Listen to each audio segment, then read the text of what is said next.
तक आप अगर एग्ज़ाम हॉल के अंदर नहीं घुसे हो तो इस वीडियो को पूरा ज़रूर देख लेना। मैं आपसे वादा करता हूँ आपके जो 70 नंबर के क्वेश्चन आने वाले 70 में से 70 नंबर इसी वीडियो के अंदर से आएंगे।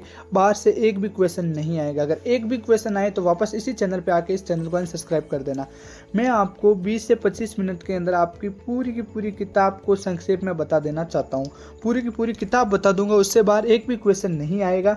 7 बजे लाइव होने वाला है मॉडल पेपर जो हैक हो चुका है पेपर, उसको भी आपको देखना है ताकि आराम से समझ आ सके। साथियों, मैं आपसे वादा करता हूँ इस वीडियो को देखने के बाद आपको कोई भी वीडियो देखने की आवश्यकता नहीं पड़ने वाली है। 100 में से 100 नंबर आपके आ जाएंगे। मैं आपको बता देता हूँ, हम इस वीडियो के अंदर आपकी पूरी की पूरी किताब को 10 पॉइंटों के अंदर समझ लेंगे। तो ध्यान से इस वीडियो को सुनना है, देखना है। एक बार इस वीडियो को पूरा आराम से देखो, फिर इसको 1.5 स्पीड में करके देख लेना, ताकि जब आप एग्जाम के अंदर जाओ तो बेधड़क होके जाओ और कुछ भी मिस ना हो।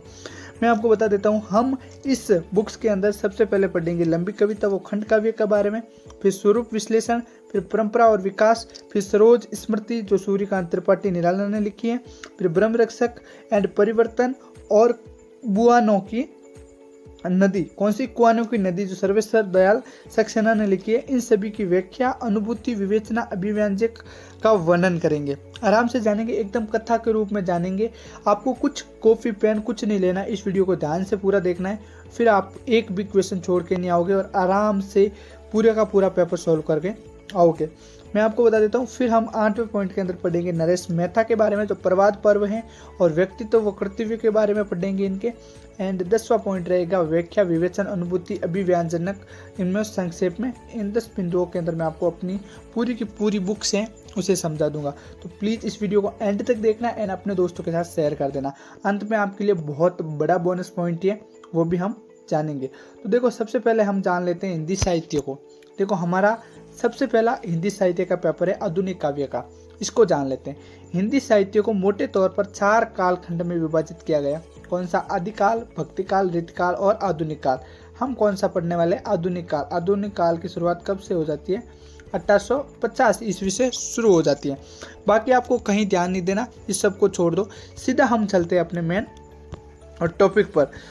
मेन टॉपिक कौन सी थी? हम जानने वाले थे लंबी कविता के बारे में, कि लंबी कविता क्या होती है। एक ऐसी कविता होती है जो सामान्य कविता से अधिक लंबी होती है और जिसमें किसी व्यापक अनुभव, विचार या कथा को विस्तृत रूप से व्यक्त किया जाता हो। मतलब लंबी कविता वो होती है जो एक सामान्य कविता से लंबी होती है और उसे विस्तृत रूप में बखान किया जाता हो। ये एक विधा है जो अपने आकार और दायरे में बड़ी होती है। ये जो लंबी कविता होती है वो आकार और दायरे में बड़ी होती है। अक्सर ये जटिल विषय को गहराई से तलाशती है। ठीक है। लंबी कविता की प्रमुख विशेषताएं कौन कौन सी होती है? विस्तृत आकार, एक तो इसका आकार बहुत बड़ा होता है और बहुत बड़ी लिखी होती है। दूसरा है विस्तृत वर्णन, ये किसी विषय, घटना या भावना को विस्तृत यानी बहुत बड़ा चढ़ाकर लिखा जाता है। और तीसरी विशेषता होती है कथात्मक तत्व। लंबी कविता को कथा मतलब कथा के रूप में प्रकट करना होता है, जैसे पात्र, घटनाएं और संघर्ष। विभिन्न भावों का समावेश होता है इसके अंदर, भावों, विचारों और संवेदनाओं का और अनुभवों का व्यापक चित्रण। ये किसी व्यक्ति के व्यापक अनुभवों और विचारों के आदि का समावेश होता है। ठीक है। उदाहरण के लिए अगर आप देखना चाहिए कि लंबी कविता कौन सी है तो आपको बता देता हूँ। उदाहरण के लिए हरिवंश राय बच्चन की मधुशाला को एक लंबी कविता माना जाता है। कौन सा? हरिवंश राय की एक कविता है मधुशाला, उसे लंबी कविता माना जाता है क्योंकि ये एक व्यापक अनुभव और दृष्टिकोण को व्यक्त करता है और इसका आकार भी सामान्य कविताओं से बड़ा है। लंबी कविताओं को महाकाव्य से अलग माना जाता है क्योंकि महाकाव्य में आमतौर पर नायक, अलौकिक घटनाएं और एक विस्तृत घटनाएं होती हैं, जबकि लंबी कविता में ये सब कुछ मौजूद नहीं होता है। ये नॉर्मल है। सीधी बात में ये है कि लंबी कविता किसे कहते हैं? जो छोटी कविताओं से थोड़ी बड़ी होती है उसे लंबी कविता कहते हैं। अब हम बात करेंगे स्वरूप और विश्लेषण के बारे में। ठीक है साथियों, मेन मोस्ट इम्पोर्टेंट है आपके इस एग्जाम के अंदर स्वरूप और विश्लेषण। स्वरूप किसे कहते हैं? मुख्य अंतर कौन कौन से स्वरूप और विश्लेषण में? किसी वस्तु या व्यक्ति का मूल रूप या आकार होता है, जबकि विश्लेषण किसी वस्तु या समस्या छोटे छोटे भागों में विभाजित करके उसका अध्ययन करना होता है। क्या? स्वरूप वो होता है जो किसी वस्तु या व्यक्ति का मूल रूप होता है, जैसा मेरा नाम है तो वो मेरा एक मूल रूप है। और विश्लेषण किसी वस्तु या समस्या को छोटे छोटे भागों में विभाजित करके उसका अध्ययन किया जाता है, उसे विश्लेषण कहते हैं। नहीं समझे? मैं आपको एक आसान शब्दों में समझाता हूँ। स्वरूप का अर्थ किसी वस्तु या व्यक्ति का आकार, रूप या बाहरी रूप होता है। ये किसी चीज़ की पहचान या मूल प्रकृति को दर्शाता है। उदाहरण के लिए एक किताब का स्वरूप उसका आकार, रंग और पृष्ठों की संख्या हो सकती है। समझे, एक किताब की जो पृष्ठों की संख्या होती है या जो भी उसका रंग होता है या कलर होता है, नाम होता है, वो उसका क्या होता है, स्वरूप होता है। और विश्लेषण किसे कहते हैं?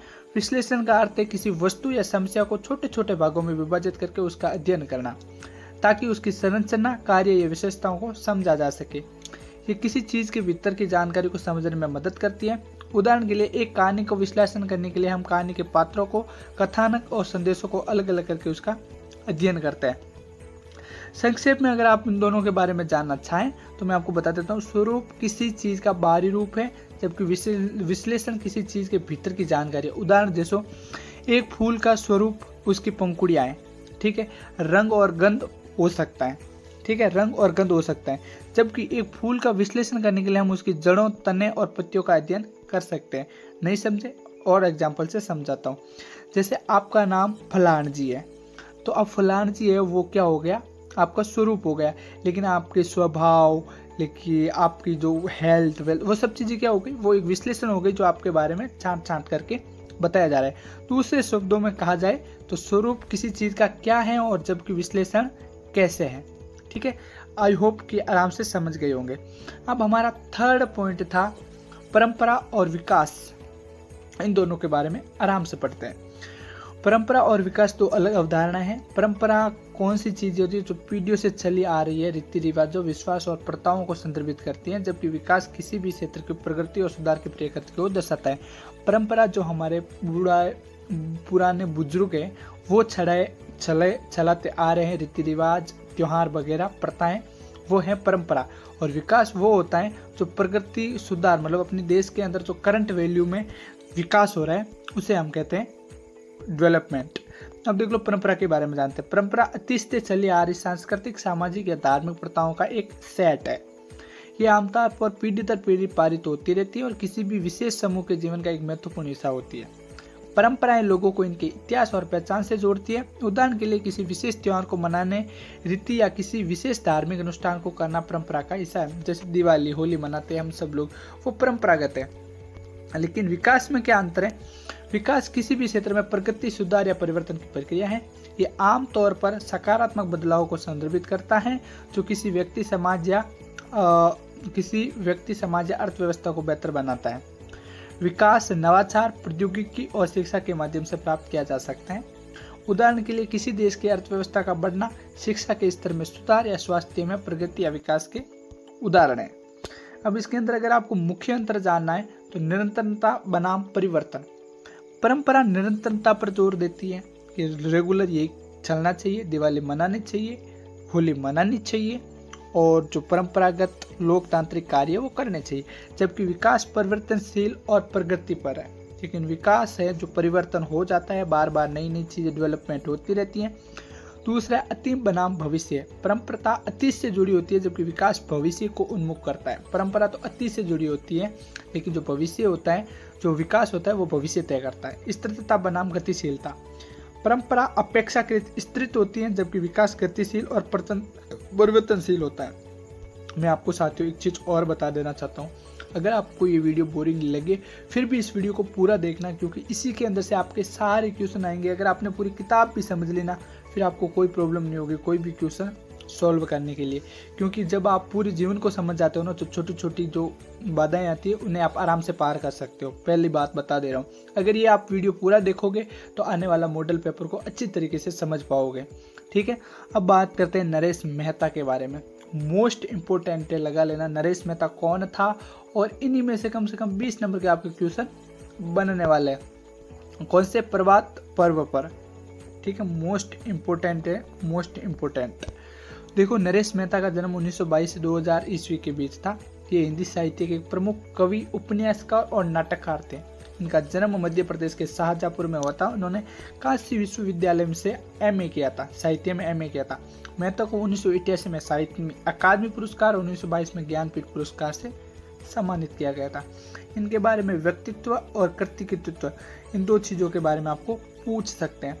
सबसे पहले व्यक्तित्व की बात करें तो संस्कृत निष्ठ भाषा के व्यक्ति थे। नरेश मेहता की भाषा संस्कृत निष्ठ खड़ी बोली थी जिसमें ताजगी और नवीनता थी।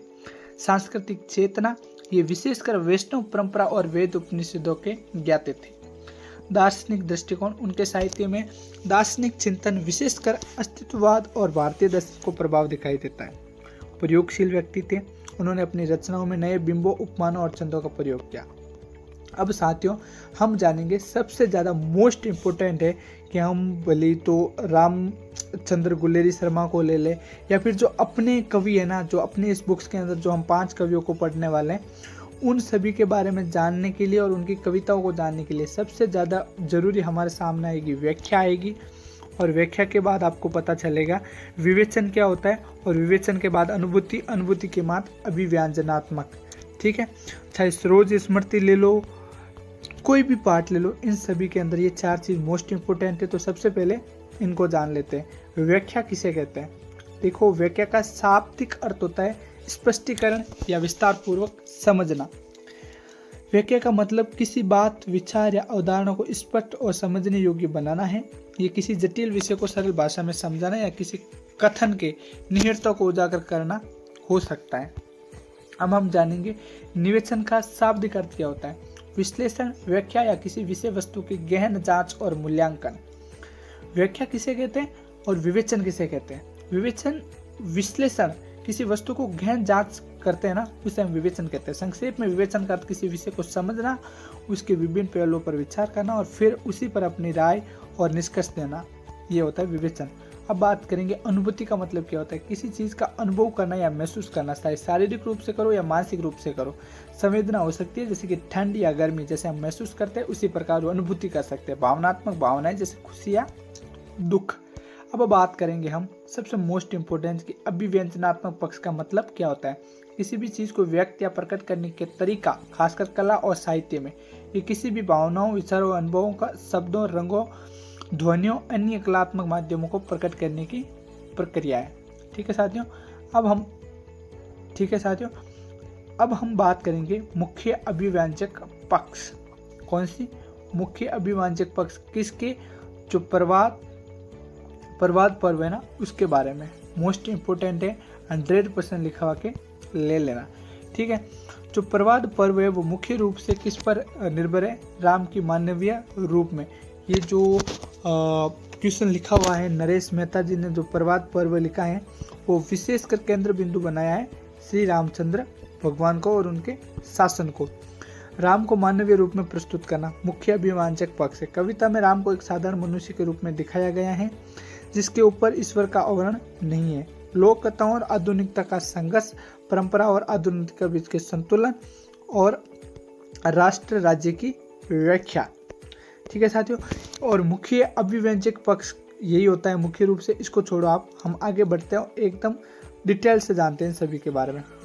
आपको पता है कि प्रवाद पर्व आपके खंड ग के अंदर 4 पार्ट है और 4 पार्ट कम से कम 20 से 25 नंबर के आने वाले हैं, तो इसको आराम से पूरा एकदम क्लियर करते हैं। प्रवाद पर्व का अनुभूति पक्ष नरेश मेहता द्वारा रचित एक कविता है जो राम कथा पर आधारित है। इस कविता में कवि ने लोक परंपराओं और आधुनिकता के बीच संघर्ष को दर्शाया है।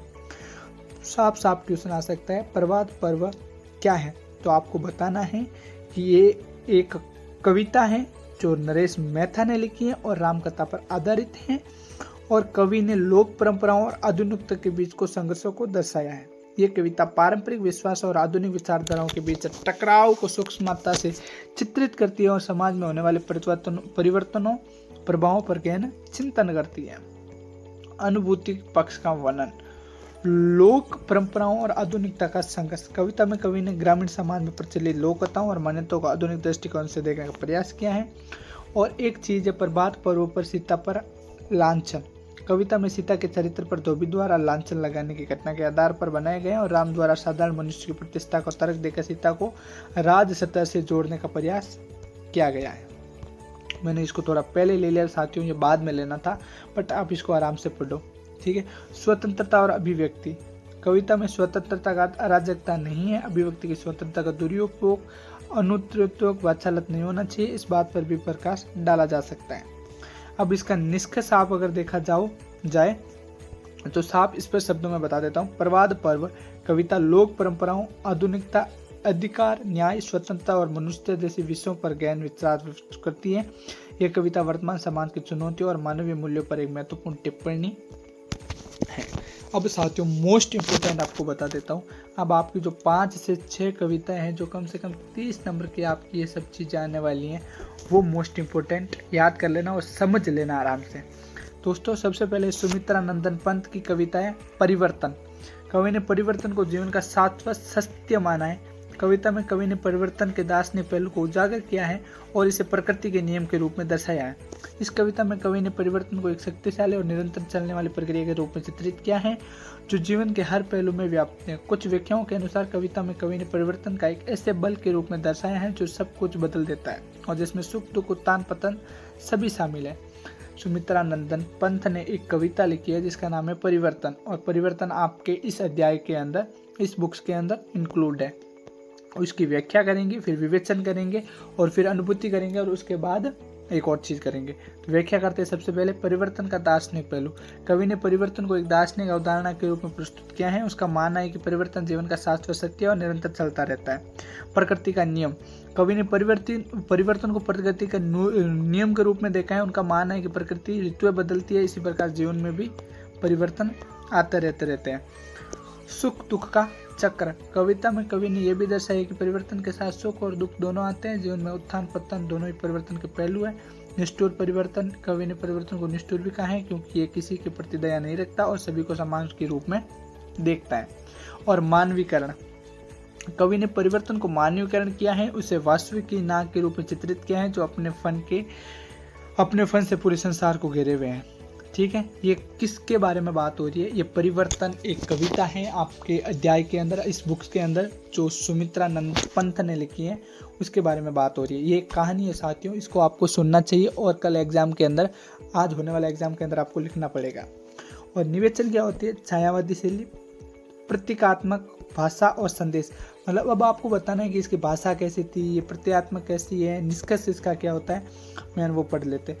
परिवर्तन कविता सुमित्रा नंदन पंत की महत्वपूर्ण रचना है जिसमें उन्होंने परिवर्तन की दार्शनिक और प्राकृतिक आधारिक अवधारणा को बहुत ही सुंदर ढंग से व्यक्त किया है। इस कविता में कवि ने परिवर्तन को जीवन का शाश्वत सत्य मानते हुए इसके सकारात्मक और नकारात्मक पहलुओं को भी उजागर किया है। अब साथियों सीधा इसके अनुभूति पक्ष पर चलते हैं। इस कविता में उन्होंने परिवर्तन में कठोर एवं कोमल दोनों रूपों का वर्णन किया है। अनुभूति पक्ष कौन कौन से है परिवर्तन कविता के? आपका साथियों 7 नंबर का क्वेश्चन आ सकता है कि परिवर्तन कविता के अनुभूति पक्ष के बारे में वर्णन करो। तो जीवन का शाश्वत सत्य। कवि ने परिवर्तन को जीवन का अटल सत्य माना है जो निरंतर चलता रहता है। सुख दुख का चक्र। उन्होंने सुख और दुख दो पहलू बताए हैं और दोनों का आना जाना लगा रहता है। जगत के लिए नश्वर। कवि ने संसार में कुछ भी स्थायी नहीं बताया। मानवीय वेदना के बारे में इन्होंने बात की है। अभी बात करते हैं इसी कविता के अभिव्यंजनात्मक पक्ष के बारे में। छायावादी शैली, प्रतीकात्मकता, भाषा इनकी सरल और सहज थी। छंद इन्होंने रोला वगैरह का उपयोग किया है, ये इनकी होती है अभिव्यंजनात्मक पक्ष। ठीक है, रस इन्होंने कौन सा उपयोग किया है? श्रृंगार, करुणा, रौद्र इन रूपों का उपयोग किया है।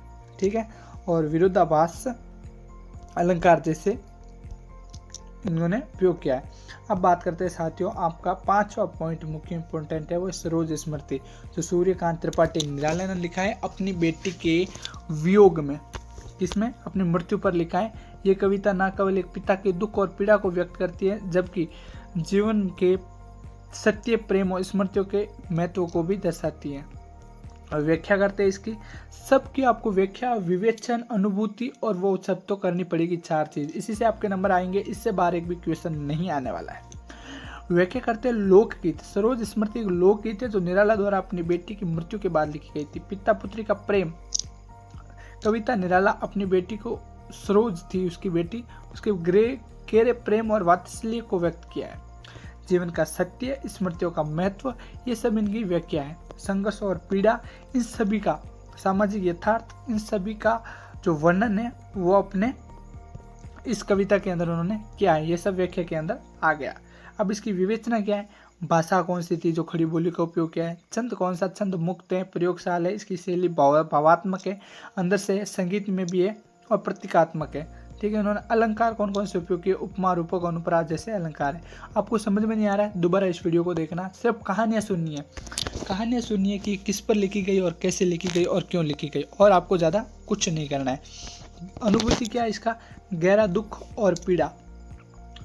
अनुभव क्या क्या निराला जी ने जब अपनी बेटी की याद में ये कविता लिख रहे थे, तो गहरा दुख पड़ा उनको, पीड़ा हुई, उन सभी के बारे में यहाँ पर आपको वर्णन बताना है। निराला अपनी मृत्यु मतलब अपनी पुत्री की मृत्यु से उत्पन्न गहरे दुख और पीड़ा को व्यक्त करते हैं। और दूसरी सामाजिक विडंबनाएं, वो अपनी बेटी को शादी के बाद कैसे वो चली गई वो, और पैतृक दोष, अपने पिता होने का दोष, जो अपना दर्द होता है वो उसने कैसे किया। कविता में निराला एक पिता के रूप में अपनी असहायता और कर्तव्यता भावना को व्यक्त करता है, तो उनको हृदय में देती है। दूसरी स्मृतियों का चित्रण, कविता में सरोज के बचपन, विवाह और मृत्यु से जुड़ी स्मृतियों को मार्मिक ढंग से चित्रित किया है, तो पाठक होता है जो हम पढ़ रहे हैं, हम भी भावुक हो जाते हैं अगर इनकी पूरी बातें पढ़े। चौथा है अभिव्यंजनात्मक पक्ष कौन से है सरोज स्मृति के? तो भाषा और शैली वही आएगी। निराला ने कविता सरल सहज भाषा का प्रयोग किया है, जो उनकी भावना को सीधे तौर पर व्यक्त करती है। प्रतीकात्मकता, कविता ने कई प्रतीकों का प्रयोग किया है, जैसे वज्रपात, शीत के शीतल, जो निराला गहरे भक्तों को व्यक्त करते हैं। लय और तालचिति, व्यक्त, छंद, ये सब आएगा। ठीक है, करुणा और व्यंग्य। और लास्ट में आपको हम बात करते हैं अपने 6वां पॉइंट के अंदर कौन से थे? मुक्ति बोध की कौन सी कविता थी? ब्रह्मा रक्षक। इसके बारे में जानते हैं। ये जटिल और बहुस्तरीय रचना है जो आत्मशोध, ज्ञान की खोज और सामाजिक राजनीतिक विडंबनों को व्यक्त करती है। कविता में ब्रह्म रक्षक एक ऐसी ज्ञानी व्यक्ति का प्रतीक है। ये किस पे है? जो ज्ञान व्यक्ति होने के बाद भी ज्ञान की खोज करता रहता है, ऐसे व्यक्ति को टारगेट किया गया। ठीक है, इसकी व्याख्या क्या करते हैं? आत्मशोध और आत्म परिष्कार। ब्रह्म रक्षक कविता का मूल कथ्य आत्मशोध और आत्म परिष्कार की कथा है। ज्ञान की खोज, कविता में ब्रह्म रक्षक ज्ञान की खोज में लगा रहता है, लेकिन उसे संतुष्टि नहीं मिलती है। और सामाजिक राजनीतिक विडंबनाएं, कविता में ब्रह्म रक्षक एक ऐसी ज्ञानी व्यक्ति का प्रतीक है जो समाज की विडंबनाओं और विसंगतियों से जूझ रहा है। परिवार्तिक बावड़ी, इसका मैं आपको कहानी सुना दूंगा, आप सिर्फ इसे सुनते रहिए। विवेचना, ये प्रतीकात्मक भाषा बतानी है इसकी कविता की। अनुपंजन फैटेंसी, ये एक शक्तिशाली तरीका है अपने विचार व्यक्त करने का। सामाजिक आलोचना, कविता में मुक्तिबोध सामाजिक विसंगति और बुद्धिजीवियों की भूमिका पर सवाल उठाते हैं।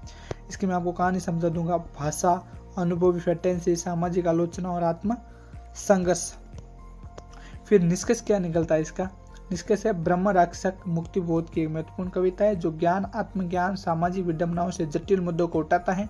कविता का प्रत्येक भाषा और फैटेंसी का उपयोग एक शक्तिशाली यादगार रचना बनाता है। अब इसकी पूछेंगे अनुभूति। देखो साथियों, मैं आपको एक सबसे बेस्ट इंपोर्टेंट हिंट दे देता हूँ, पहले इसको पढ़ लेते हैं। ब्रह्म रक्षक कविता में कवि ने ऐसे व्यक्ति के आंतरिक संघर्षों को दर्शाया है जो ज्ञान की खोज में लगा रहता है। अब यहाँ से आपको कहानी समझ में आएगी। ब्रह्म रक्षक कविता में कवि ने ऐसे व्यक्ति के आंतरिक संघर्ष को दर्शाया है, अंदर के संघर्ष को दर्शाया है जो ज्ञान की खोज में लगा रहता है, लेकिन उसे सही दिशा नहीं मिलती है। एक चेला होता है जो भटकता रहता है, लेकिन उसे गुरु का जब तक वो सहयोग नहीं मिलता तब तक वो पार नहीं होता है। वो ज्ञान को बोझ तले दबा हुआ रहता है और उसका मन है जो अशांत रहता है। समझे? ऐसे व्यक्ति को टारगेट किया गया है। ज्ञान की व्यर्था, कविता में कवि ने यह भी दर्शाया है कि ज्ञान का कोई मूल्य नहीं है यदि उस समाज हित में उपयोग ना किया जाए। आपके पास बहुत सारा ज्ञान है और आपके समाज के लिए वो उपयोग नहीं कर रहे हो तो आपका ज्ञान किसी काम का नहीं है। ब्रह्म रक्षक के पास अपार ज्ञान है लेकिन वो उपयोग नहीं कर पाता, जिससे उसे पीड़ा होती है। साथियों, आपने कम से कम 3 से 4 हमने कविताएं पढ़ी हैं। देखो, परिवर्तन के बारे में जाना, ठीक है, और उसके बाद सरोज स्मृति के बारे में जाना जो निराला जी ने लिखी है, एंड उसके बाद जैसे अब भी हम ये ब्रह्म रक्षक कविता पढ़ रहे हैं। इन सभी के बारे में आपने कॉमन चीज़ देखी होगी कि हम 4 पॉइंटों पर बात कर रहे हैं। सबसे पहले इसकी व्याख्या के बारे में बात कर रहे हैं जो आप आराम से समझ रहे हो। उसके बाद व्याख्या के बाद हम क्या अनुभूति के बारे में बात कर रहे हैं और विवेचन के बारे में बात कर रहे हैं एंड अभिव्यंजनात्मक पक्ष के बारे में बात कर रहे हैं। ये 4 चीज़ें मोस्ट इंपॉर्टेंट है, इसलिए मैंने ये चारों चीज़ें शुरुआत में एक एक करके पहले समझाई थी। याद रखना, वीडियो के एंड तक बने रहना, एक और हिंट दूंगा, ठीक है। अभिव्यंजनात्मक पक्ष कौन सा है? फंतांसी, प्रतीकवाद और मुक्त छंद, ठीक है। ये इनकी भाषाएं बताती है, ये भाषाएं। और अब हम बात करने वाले हमारे 7वें सबसे मोस्ट इम्पोर्टेंट टॉपिक, वो है 2 चट्टानें, जो किसने लिखी? हरिवंश राय बच्चन द्वारा रचित एक प्रसिद्ध कविता संग्रह है, जिसके लिए 1968 में साहित्य अकादमी पुरस्कार से भी उन्हें सम्मानित किया गया था। 2 चट्टानों में कवि जीवन के 2 दृष्टिकोणों को प्रस्तुत करते हैं, एक तो हारना जीतना, खाना पीना, ऐसे। और इसमें सिसिफस बनाम हनुमान, नामक एक महत्वपूर्ण कविता भी शामिल है। अब इसकी व्याख्या और विवेचना करते हैं। तो चट्टानों कविता संग्रह में हरिवंश राय बच्चन जीवन के विभिन्न पहलुओं, संघर्षों और मानवीय भावनाओं को दो चट्टानों के रूप में व्यक्त किया गया है। अब इसके अंदर भी हम कहानी पढ़ेंगे पूरी। इन्होंने हरिवंश राय बच्चन ने अपनी कहानी के अंदर दो मुख्य बिंदु बनाए, एक तो सिसिफस और एक हनुमान। ग्रीक पौराणिक कथाओं के अनुसार सिसिफस देवताओं ने एक भारी चट्टान को पहाड़ की चोटी पर चढ़ाने की सजा दी थी। सिसिफस नाम का कोई व्यक्ति था, उसे देवताओं ने एक भारी चट्टान को पहाड़ की चोटी पर चढ़ाने की सजा दी। जैसे कि वो चोटी पर पहुंचता, चट्टान फिसल कर वापस नीचे गिर जाती। इस प्रकार सिसिफस का कार्य कभी खत्म ना हुआ, व्यर्थ का प्रयास था। बच्चन ने सिसिफस के माध्यम से निरंतर संघर्ष और प्रयास के बावजूद मिलने वाली निराशा को दर्शाया। मतलब अपन लोग होते हैं ना, ऐसा काम करते जाते हैं जिसका कोई मतलब ही नहीं रहता है, तो यहाँ पे बच्चन सिंह ने दर्शाया कि ऐसा काम ना करें जिससे सिर्फ निराशा आएगी। और दूसरे पॉइंट पे वो बोलते हैं हनुमान। पौराणिक कथाओं में हनुमान एक शक्तिशाली ऊर्जावान चरित्र है, ठीक है। भगवान राम के भक्त हैं और उन्होंने लंका तक पहुंचने के लिए समुद्र पार किया। बच्चन ने हनुमान के माध्यम से अदम्य इच्छा शक्ति, साहस और कर्म खट को दर्शाया है। समझे बात को। दूसरा होता है जीवन के दो दृष्टिकोण। कवि इन दो रूपकों के माध्यम से जीवन के दो दृष्टिकोणों को प्रस्तुत करते हैं। एक वो जो निराशा, संघर्ष और व्यर्थ के प्रयासों में फंसा रहता है, और दूसरा वो जो उत्साह, साहस और कर्म कठता के साथ जीवन को चुनौतियों का सामना करता रहता है। दो चट्टानों में बच्चन यह दर्शाने की कोशिश करते हैं कि जीवन में हम दोनों दृष्टिकोणों का सामना करना पड़ता है। हमें कभी फिस की तरह निराश का अनुभव हो सकता है, लेकिन हमें हनुमान की तरह ऊर्जा और साहस का भी ध्यान रखना चाहिए और आगे बढ़ना चाहिए। अन्य महत्वपूर्ण कविताएं कौन कौन सी हैं इनकी? संग्रह में फिस बनाम हनुमान के अलावा कई अन्य महत्वपूर्ण कविता भी शामिल है। जीवन के विभिन्न पहलुओं पर प्रकाश डाल सकते हैं हम। 55 इन कविताओं में बच्चन ने प्रेम, मृत्यु, समय और मानवीय भावनाओं को विषय के रूप में व्यक्त किया है। इसको आराम से आपको सुनना है, समझना है, एंड जब भी आप 2 बार इस वीडियो को देख के जाओगे तो एग्जाम के अंदर बड़ा मजा आएगा। भाषा और शैली। हरिवंश राय बच्चन अपनी सरल, सहज और प्रभावशाली भाषा के लिए जाने जाते हैं। दो चट्टानों में भी उन्होंने अपनी विशिष्ट शैली में जीवन की गहन विचारों पर व्यक्त किया है। कवि ने रूप को, प्रतीकों और उपमाओं प्रभावी ढंग से उपयोग किया है, जिससे कविताएं अधिक प्रभावशाली और विचारात्मक बनी रहती है। साहित्य में महत्व क्या है? दो चट्टानें हिंदी साहित्य में एक महत्वपूर्ण स्थान रखती है। यह कविता संग्रह न केवल हरिवंश राय बच्चन के साहित्यिक योगदान को दर्शाती है, बल्कि ये जीवन के गहरे अर्थों और मानवीय भावनाओं को समझने में मदद करती है। ये संग्रह पाठकों को प्रेरित करता है कि वे जीवन की चुनौतियों को सामना करें, दृढ़ संकल्प होकर उसे कभी हारने न दें। अब बात करते हैं साथियों मोस्ट इम्पोर्टेंट अनुभूति पक्ष के बारे में। आपको बताया मैंने सबके अनुभूति पक्ष। जीवन के संघर्ष। दो चट्टानें कविता जीवन की कठिनाइयों, चुनौतियों और संघर्षों को दर्शाती है। कवि ने जीवन को दो चट्टानों के रूप में चित्रित किया है जो लगातार टकराती रहती है और इनसे पार पाना आसान नहीं है। और प्रेम और वीर्य। कविता में प्रेम, अलगाव और वीर्य की भावनाओं को भी व्यक्त किया है। कवि ने प्रेम की गहराई और वीर्य की पीड़ा को मार्मिक ढंग से व्यक्त किया है। अकेलापन और निराशा। कविता में अकेलापन, निराशा, हताशा की भावनाओं को भी दर्शाया गया है। कवि ने इन भावनाओं को व्यक्त करते हुए जीवन को कठोर सच्चाइयों को उजागर किया है।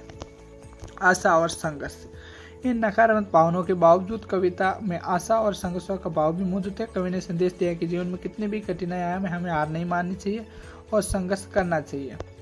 ये साथियों अगर आपको याद हो तो चट्टानें हमने 10वीं के अंदर भी पढ़ ली थी ये सब चीज़ें। अभिव्यंजनात्मक पक्ष। भाषा। कवि ने सरल, सहज और भावनात्मक भाषा का प्रयोग किया है। पाठक कविता को आसानी से जोड़ती है। कवि ने अपनी बातें सीधे साधे शब्दों में व्यक्त की है। बिंब। इन्होंने बहुत सारे बिंब का उपयोग किया इसके अंदर। बिंब कौन सा? जैसे कि समुद्र और लहरें, सागर और लहरें। जैसी कविता में कई प्रभावी बिंब को प्रयोग किया है, जैसे दो चट्टानें, जीवन मंथन, सागर लहरें आदि। ये बिंब कविता को जीवंत प्रभावशाली बनाते हैं। शैली। कविता की शैली अत्यंत प्रभावशाली और भावनात्मक है। कवि ने अपनी भावनाओं को व्यक्त करने के लिए विभिन्न साहित्यिक शैलियों का प्रयोग किया है, जिससे कविता प्रभाव और भी गहरा होता जाता है। लय और ताल भी बहुत खतरनाक है भाई, लय दो चट्टानों की। तो अब बात करते हैं हमारा मोस्ट इम्पोर्टेंट और आप सभी का सबसे प्यारा कुआनो नदी। कौन सी? कुआनो नदी सर्वेश्वर दयाल सक्सेना द्वारा लिखी गई थी। इसके अंदर इन्होंने इसके माध्यम से, कुआनो नदियों के माध्यम से अपने गांव से लेकर दिल्ली के सड़कों तक ग्रामीण जीवन, गरीबी, सामाजिक विषमताओं का मार्मिक चित्रण किया। यह कविता नदी के भाव के साथ साथ जीवन संघर्षों और मानवीय संवेदना को भी व्यक्त करता है। मोस्ट इंपोर्टेंट है साथियों। 12 नंबर का क्वेश्चन आपके है। यहाँ से बन सकता है। कविता में कुआनो नदी एक साधारण नदी ना होकर एक प्रतीक के रूप में उभरी है। ये नदी कवि के गांव से लेकर दिल्ली की सड़कों तक हर जगह उसी रूप में फैली हुई है। कवि इस नदी के किनारे गरीब और उपेक्षित समाज का वर्णन करते हैं, जहाँ ना होता मेला लगता है और ना ही पूर्णिमा के अवसर पर कोई विशेष स्नान होता है। ये गरीबों का मसीहों की रेखा है। कवि नदी के शांत और नीले भाव का वर्णन करता है, उसकी अस्थितिज लाल उद्यम आगे बढ़ाने की इच्छा को भी दर्शाती है। ये नदी एक गरीब धरती पर बहती है, जहाँ धार्मिक और सांस्कृतिक गतिविधियां भी क्षीण हो चुकी होती है। कवि मंदिर के कोने में पड़े पुराने ढोल को देखता है, जो कभी धार्मिक सांस्कृतिक गतिविधियों का केंद्र हुआ करता था, लेकिन अब बस स्मृतियों में बचा है। विवेचन, सबके आपको विवेचन पढ़ने पड़ेंगे, व्याख्या पढ़ने पड़ेगी, अनुभूति पढ़नी पड़ेगी। विवेचन प्रतीकात्मक है। कुआनो नदी एक साधारण नदी न रहकर एक व्यापक प्रतीक बन गई है। यह नदी ग्रामीण जीवन, गरीबी और सामाजिक विषमताओं का प्रतीक है। यथार्थवाद, कविता में कवि ने ग्रामीण जीवन के यथार्थवाद को किसी भी लाग लपेट के प्रस्तुत किया है। यह ना तो कोई आदर्श चित्रण है और न ही कोई अतिशयोक्ति। सामाजिक चेतना के बारे में इन्होंने बताया है, समाज के बारे में ही बताया कि कवि ने सामाजिक विषमता और अन्याय के खिलाफ आवाज उठाई है। वो गरीबों को, उपेक्षित पीड़ा को व्यक्त करने और जीवन की कठिनाइयों को उजागर करने के लिए मेहनत की है। कुआनो नदी की अनुभूति पक्ष के बारे में जाने तो सबसे पहले बताते तो अनुभूति पक्ष में कवि ने नदी के शांत प्रवाह, उसके किनारे बसे लोगों के जीवन, नदी के किनारे बसे लोगों के जीवन और वहाँ के धार्मिक और सांस्कृतिक शरण को महसूस किया है। अभिव्यंजना पक्ष में कवि ने सरल सहज भाषा और बिंब का प्रयोग किया है, जो पाठकों को सीधे वातावरण में ले जाते हैं। अब अनुभूति पक्ष कौन से इनके? ग्रामीण जीवन का चित्रण। कवि ने कुआनो नदी के किनारे बसे गरीब उपेक्षित लोगों के जीवन में गहराई महसूस किया है। नदी का शांत प्रवाह, उनके किनारे, गरीब वातावरण और वहाँ के लोगों को संघर्ष में कवि ने गहरी संवेदनाएं व्यक्त की है। शोषण का अनुभव, धार्मिक और सांस्कृतिक शरण, क्योंकि कवि ने शोषण का अनुभव को भी व्यक्त किया है। कवि ने महानगरों द्वारा गांवों के शोषण को भी महसूस किया है। कुआनो नदी एक साधारण नदी न रहकर ग्रामीण जीवन के शोषण का प्रतीक बन गई है। धार्मिक और सांस्कृतिक दृढ़, कवि ने मंदिर में ढोल और धार्मिक गतिविधियों को शोषण को महसूस किया है और क्षेत्र में सांस्कृतिक पतन को दर्शाता है। अपने बचपन से जुड़ा, कवि ने अपने जन्मभूमि बस्ती में रहने वाली कुआनो नदी से अपने बचपन को भी याद किया है। वो अपने बचपन को भी याद करता था। अभिव्यंजन पक्ष में देख लो, सरल भाषा, बिंबों का प्रयोग किया है, प्रतीकों का उपयोग, संवाद शैली इसकी बहुत बढ़िया थी। अब इसके लास्ट एंड फाइनल निष्कर्ष पढ़ लेते हैं। कुआनो नदी कविता में सर्वव्यापक दयाल सक्सेना ने अनुभूति और अभिव्यंजना दोनों पक्षों में उत्कृष्ट प्रदर्शन किया है। उन्होंने ग्रामीण जीवन की वास्तविकताओं को महसूस किया और उन्हें अपनी कविताओं में प्रभावशाली ढंग से व्यक्त किया है। उनकी कविता एक साधारण नदी के माध्यम से भारतीय समाज के एक बड़े हिस्से की कहानी कहती है। दोस्तों, हमने इस वीडियो के अंदर पूरा का पूरा आपकी संक्षेप के अंदर पूरी की पूरी किताब को समझ लिया है। अगर आप इसे ढंग से समझेंगे, ढंग से देखेंगे तो ये आपको सब समझ में आ जाएगा। अगर आपको ये PDF चाहिए तो इसकी हमने मिनिमम एक कॉस्ट रखी है, वो 0 रुपये। फटाक से टेलीग्राम के चैनल की लिंक दे रखी है। इस वीडियो को पढ़ लेना, अच्छे से आराम से देख लेना और सुन लेना। हमने इस वीडियो के अंदर क्या क्या बात की है, लंबी कविता और खंड काव्यों के बारे में जाना, स्वरूप विश्लेषण के बारे में जाना, परंपरा और विकास के बारे में जाना, सरोज स्मृति, ब्रह्म रक्षक, परिवर्तन, कुआनो की नदी जो ये इसकी रचयिता है, इन सभी के बारे में व्याख्या, अनुभूति, विवेचना और अभिव्यंजनात्मक, ये चार चीजें जानी एक पार्ट के अंदर। और ये मेरे को बाद में बताना था आपको नरेश मेहता का, ये मैंने पहले पढ़ा दिया तो थोड़ा हमारा 19-20 हो गया। सो इसके लिए सॉरी, बट इस वीडियो को 2-3 बार जरूर देखना ना साथियों, आपका पूरा का पूरा पेपर सॉल्व हो जाएगा और 100% आने के चांसेस बढ़ जाएंगे। और भी ऐसे ही शानदार वीडियो देखने के लिए चैनल को सब्सक्राइब कर देना। जय हिंद, जय Bharat, love you my all guys.